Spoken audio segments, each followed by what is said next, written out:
discussing today's important issues. Regular guys to average Joes, discussing politics and watching all our favorite hoes.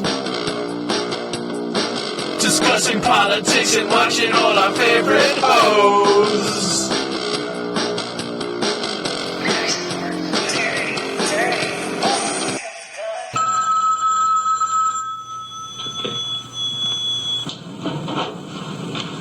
Hello. Hi, gorgeous. What's your favorite heavy breather? Oh, hi, Peter. Look, I'm sorry about hanging up on you. Oh, it's okay. I'll be over in a flash, and you can show me in the flesh, if you know what I mean. Look, maybe some other time. I'm just not myself lately. Hey, I'm beginning to lose a little patience, honey. You seeing somebody else or what? No, it's nothing like that. Yeah? Well, I'm getting a little tired of this. What's going on? Look, if you don't like it, don't call me anymore. Pandora?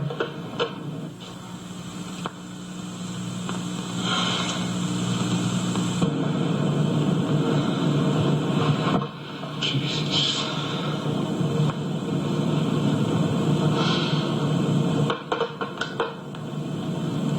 I told you, Peter, she's obviously seeing someone else. I believe it. Well, how do you think I feel? She's my best friend. But Peter, so are you.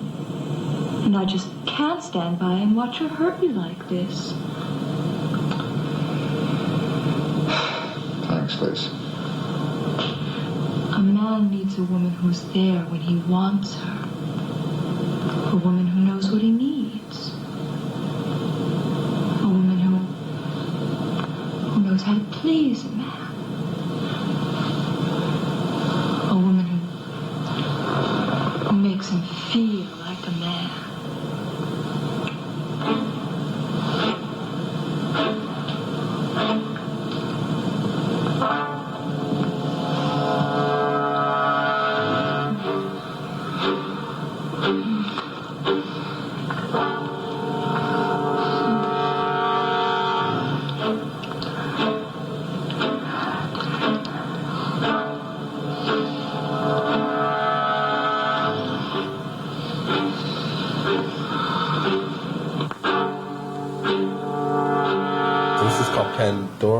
Pandora's Mirror, one of the greatest one of the greatest porns from the golden age of porn. The lovely Sandra Hillman in one of only 2 appearances I've ever seen of her in a porno, both of which are pretty cool. The other was in a movie called Foxtrot, I believe, where she plays a girl who has sex with a guy in a kitchen during a New Year's Eve party. But she just has that same kind of like iconic snobby look that I love about Marlene Willoughby, another classic porn star in my mind. Okay. So this is the second episode of Two Guys Watching Porn, a show where we watch porn and we discuss the important issues of the day, all the news that's fit to print, and a lot of other stuff as well that's not quite so fit to print. So this is Chris and... This is Rob. And so what brings us here today? What do you think is the most important issue facing the world today? Well, I went online, I was looking around, I was reading news stories, and the only thing I could find interesting was a couple stories that from the AP, News of the Weird. I'm sure you've heard of it. Yes, I'm a big supporter of News of the Weird. I enjoy the column. So I printed the 4 stories that I thought were interesting, strange, bizarre, and I figured we could talk about them today because, I mean, let's face it, the other news that's going on right now, this whole Trayvon Martin thing, they've beaten all that shit to death. Yeah, they're pretty much flogging a dead horse at this moment. Yeah, so let's change it up. Let's talk about something bizarre. You know, on that topic, though, wouldn't it be cool if they had a news channel where all they did was flog a dead horse? Like a literal dead horse? And what would you flog it with? Like a clog? I don't have a clue. I think PETA and... Well, if it's dead, what's the harm? What if it died of natural causes, and they just then flogged it? I don't know. I still think PETA and whatever you call those all those organizations, all those trouble. See here, look at this. Sandra Hillman is eating Jamie Gillis's ass. That's a fate I would not wish on Hitler. I mean, this is before. Keep in mind, too, not only is it an ass and poop comes out of it and it's on a man, this is in the early 80s when no one groomed down there. I mean, you see his dirty little ass hairs all plastered against his butt cheeks.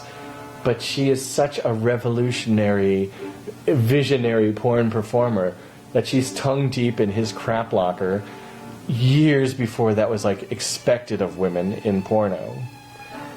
And, I mean, God bless the women of porno. I wouldn't wish it again on Hitler. But, amazing performance. Even look, she's all hairy. I'm sorry, I'm digressing. I didn't mean to interrupt. No problem. I mean, that's, like I said last time, this is going to happen. We're going to get involved, and this is an early porn, so we might get a little more digressing off Look topic. how white she is, too. Oh, you could light a city block with her whiteness. Yeah, I'm kind of amazed. It's different. She went from being totally clothed to all of a sudden naked. Well, yeah, that's usually how it works. All right, okay. Let's start these off. Let's go with the first one that I read. Okay. They're calling it the Jesus Stingray. Jesus Stingray.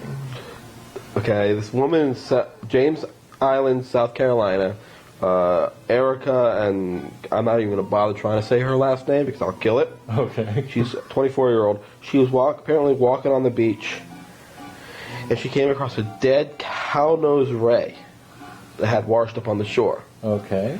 And apparently she was looking at the ray, and an image was on the back of the ray. And it appeared to be Jesus. Oh, so it was one of those sightings where you see Jesus in a strange place, like on a piece of toast or on the side of a building? Yeah, they say, Jesus has been spotted on a Walmart receipt, the side of a cliff, and even a fish stick. So, I mean, it's one of those cases where somebody's seeing an image that might not necessarily be the image, but because of the human brain, the way it works. Yeah, because you want to. I found Jesus in prison. Turned out he's a Mexican. Yeah, that was the first one. Kind of a weird, kind of odd, out there kind of story. Okay.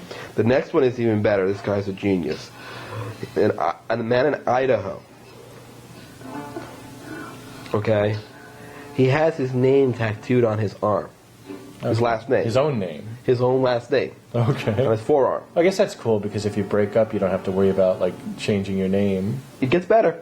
He was 19 years old. Him and two buddies were walking a dog on the street. The cop stopped, told him to get off the street with the dog and get on the sidewalk. Okay. Okay? And asked for ID. From the dog or just the two guys? From the three guys. Okay. This kid, Donald Edward, and I'm not even going to bother saying his last name again because I'll slaughter it. It's one of those weird last names. Tried to give the officer a false name. Okay. All right? Look at this. Oh my. All right? He gave the officer a false name. The officer ran this guy's false name and the birth date that he gave, which was his actual birthday. Did it match with someone? And it didn't come up with anybody. Okay. So then he noticed, did his due diligence, looked at the guy's arm, saw that there was a tattoo with a name. He ran that last name and the birthday, came up with this 19-year-old's full name, and that this guy had 3 warrants out for his arrest for failure to appear. So another guy fucked because of his tattoos. You know, tattoos, if you're a criminal, that's basically like having like a barcode on you. Yeah. I mean, they're gonna catch you in a security footage. They won't know your face. They won't know you by your shoe size. But that goddamn like cherry bomb forever sticker on your bicep, that's gonna screw you. Yep. Here's this scene right here. Listen to this. When this is the scene where she offers to let him come on her face. And this is something that at the time, like I'm 11 years old watching this, it had never even occurred to me that, I don't even know if people ever did that before this movie. And now it's like in every porno film. But at the time it was so outrageous and crazy. I must have masturbated more times, like so many times to this particular scene as a child that I think I have some tube stocks that can now work as casts. They're just solid, hard rock, plaster of Paris tube socks now. I mean, I shot out more DNA than could repopulate the entire planet after a nuclear holocaust. Just watching this particular scene.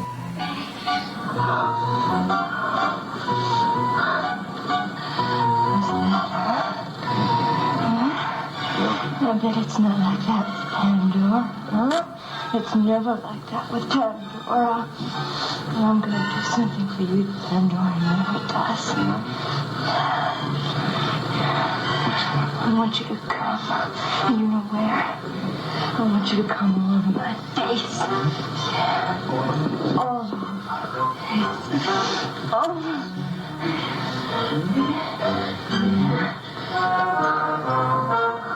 over my face.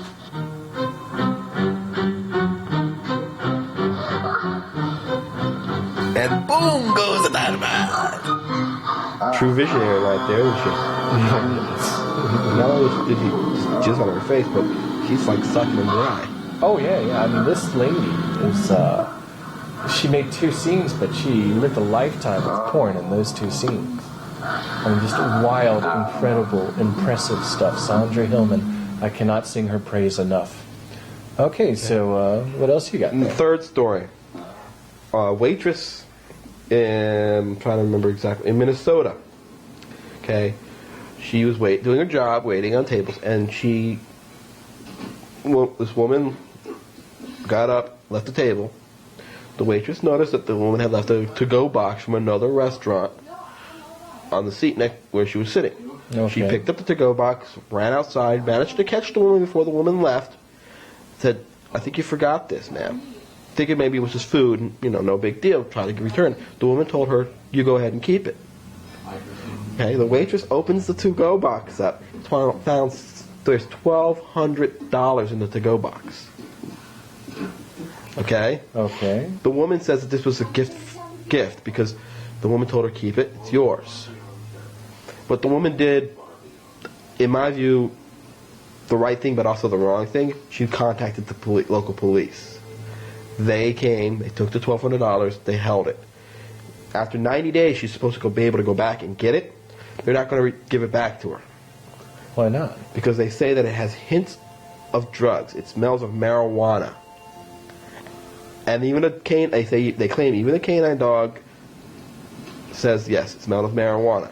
The dog actually said yes? Well, the dog did its whole, sniff the box, did its whole thing to indicate that it was marijuana. And then he looked up and he said in human words, "Yes, this is marijuana." But he did the whole, sit, kind of, whatever his cue is, that this is drugs. There was drugs.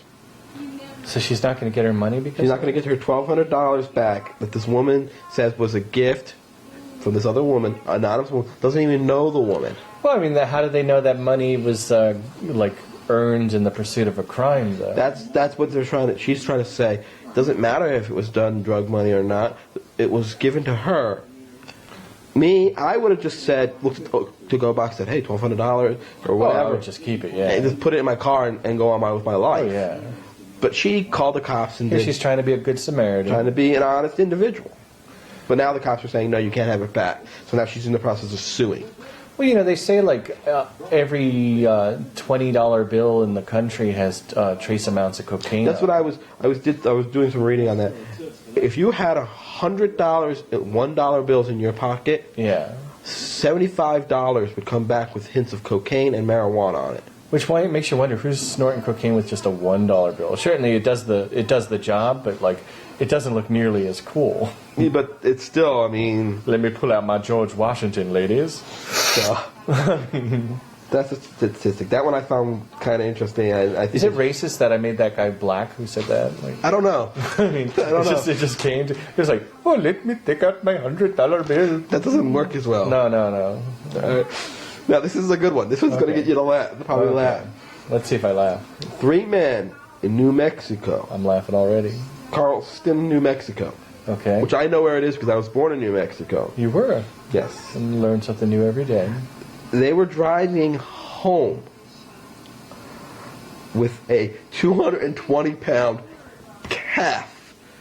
Okay? Cattle. 220-pound calf in the back seat of a Honda Civic.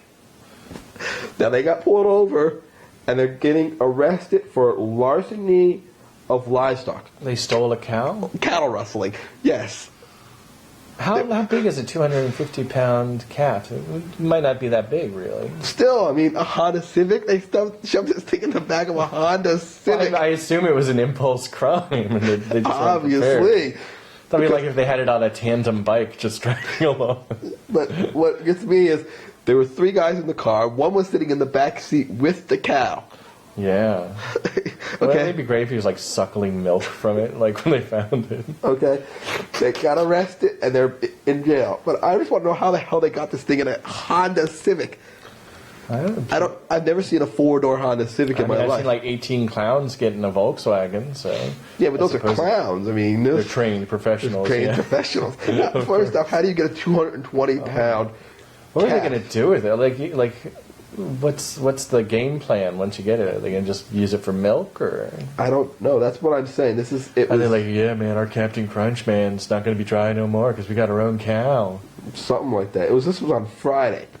Okay. That they were arrested for larceny of livestock, cattle rustling. Larceny of livestock. I just found these stories very interesting, very bizarre, and I don't know. I mean, kind of out there.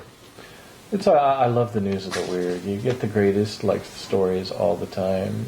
So I mean, those were the stories that I found poignant at this point this week because, like I said, the Trayvon Martin thing's been beaten to death.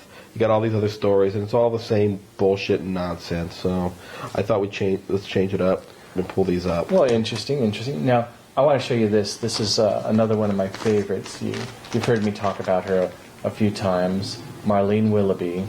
It's a very short scene, but she really... something about her just drove me wild. She reminded me of every lady in East Windsor, New Jersey, just very lanky, pointy-nosed, arrogant sounding. Here she is in one of her finest moments. Carlos! Carlos, Lance has gone down to meet Mr. Freed at the pool. Would you like me to escort you to the pool, Miss Barrett? Oh, Carlos, you're so thoughtful and sensitive. You know just what a woman needs. I try to please you, Miss Barrett. And you do, Carlos. You do. But I need you to please me now. Ah, but Mr. Freed is waiting by the pool, Miss Barrett. Agents always wait. It's their job.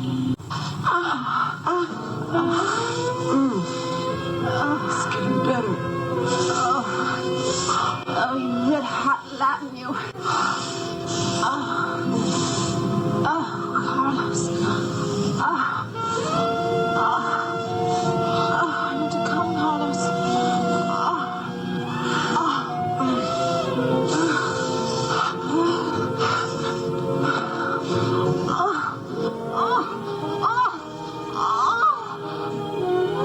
And boom goes the dynamite. Oh, you red hot Latin, you. Okay, well that looks like it shall be it for the week. This has been our second podcast. Again, anyone, please, if anyone out there is listening, let us know, because as far as we know, we're just talking shit into the wind. Where should they let us know that they're listening? It's 2 Guys Watching Porn. That's TWOGUY. I forgot how to spell it. You go ahead and say it. It's 2 Guys Watching Porn. It's just the way you would spell 2 guys watching porn?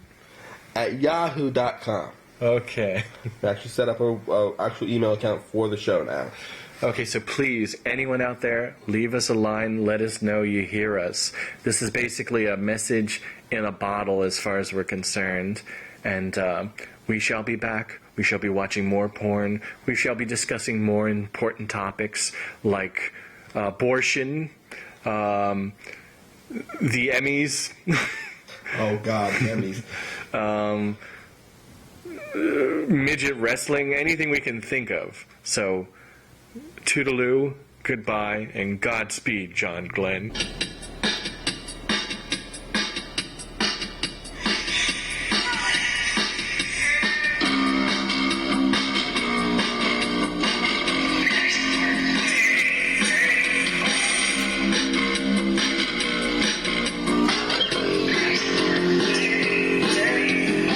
We're 2 guys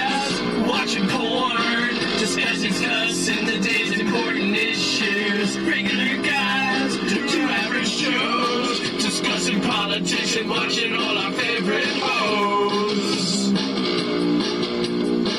Discussing politics and watching all